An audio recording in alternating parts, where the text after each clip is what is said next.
Hola! Today we are going to be talking about The Fire Next Time by James Baldwin, which is my first collection of essays by Baldwin.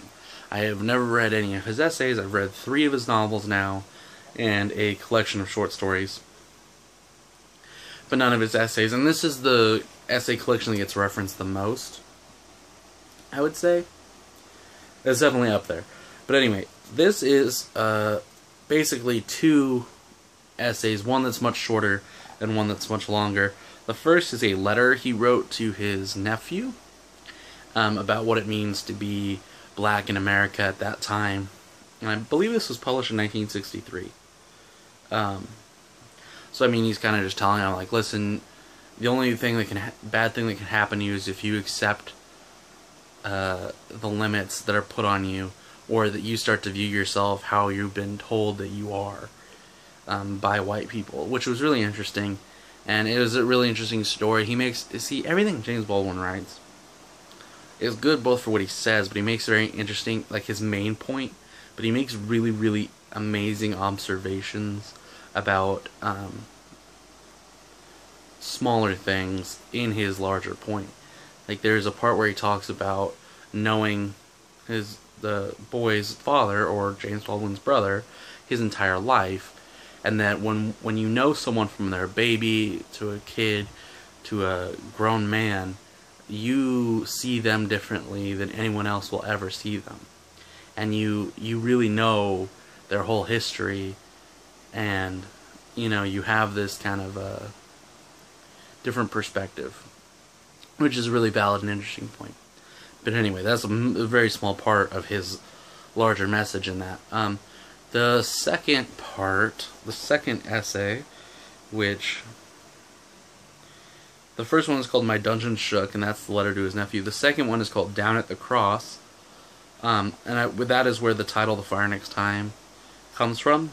It's taken out of this essay. But anyway, it's basically him explaining, like, a lot. It's a very complicated, very intelligent essay.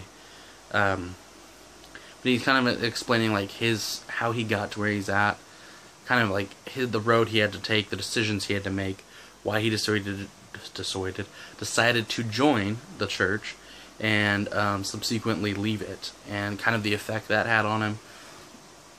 He also discusses race and the reasons why things aren't changing and what people should do. And he talks about, like, the Nation of Islam movement, which was very popular at the time, and Malcolm X and Elijah Muhammad, who was the leader of the Nation of Islam. And what I feel is very interesting is that Baldwin is fair. He's very fair, but he doesn't pull any punches. He says, you know, this is what's wrong with white people, you know, this is what's wrong with the country.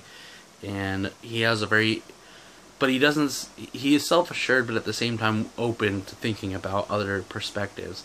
He recounts this whole situation of him going to dinner at Elijah Muhammad's house, and them talking to him, and him not being able to really accept everything they were saying, but being open to saying, like, yeah, well, I can see why, you know, your way of thought's so popular, and I don't think it's necessarily a bad thing, but he couldn't accept it.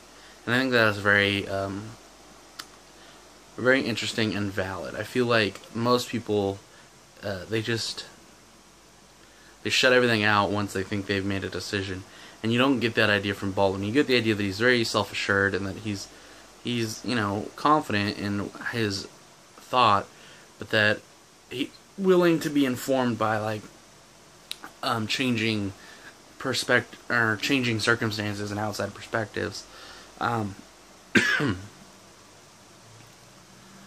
And he does also say that he has friends that are white, and that not all white people. He does say a lot of things that make a lot of sense. And I think there's a couple passages where he describes love and religion. And here's a part where he addresses the idea of Christianity, and how white Christians use, like, the Bible to justify their subjugation of African Americans. And then he also is comparing it to the way that the Nation of Islam uses their teachings and religious ideas to support their stance. But he says, even leaving out of account the remarkable arrogance that assumed that the ways and morals of others were inferior to those of Christians, and that they therefore had every right and could use any means to change them, the collision between cultures and the schizophrenia in the mind of Christendom had rendered the domain of morals as chartless as the sea once was, and as treacherous as the sea still is. It is not too much to say that whoever wishes to become a truly moral human being, and let us not ask whether or not this is possible, I think we must believe that it is possible, must first divorce himself from all the prohibitions, crimes, and hypocrisies of the Christian Church. If the concept of God has any validity or any use, it can only be to make us larger, freer, and more loving. If God cannot do this, then it is time we got rid of him. So, I mean, very interesting, and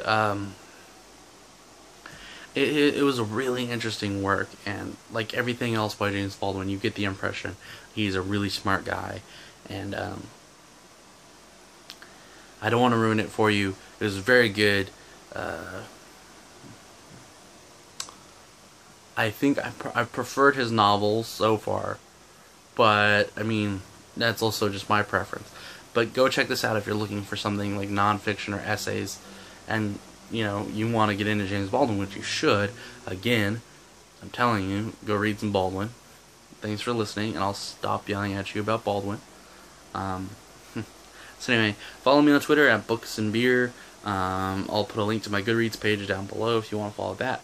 And as always, have a happy life and good reading.